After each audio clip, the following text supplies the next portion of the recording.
হঠাৎ করে অর্থপ্রাপ্তির যোগ কিভাবে তৈরি হয় এবং সেই অর্থটা কিভাবে আসবে সেটা কিন্তু আপনাদের হাতের রেখা দেখেই কিন্তু বলে দেওয়া যায়। আর এইটা যদি জানতে হয় তো অবশ্যই ছেলেরা নিজেদের ডান হাতটার দিকে লক্ষ্য করুন আর মেয়েরা নিজেদের বাঁ হাতটার দিকে লক্ষ্য করুন। স্ক্রিনে যেরকম দেখানো হচ্ছে সেই রকমভাবে লক্ষ্য করুন। দেখুন এই যে ক্ষেত্রটা, এটা রাহুর ক্ষেত্র।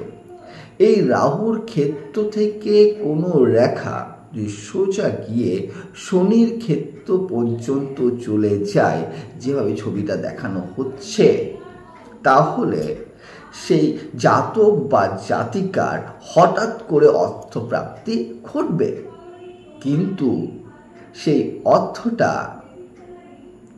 সঠিক পথে আসবে না, অসৎ উপায়ে আসার সম্ভাবনা তৈরি হবে।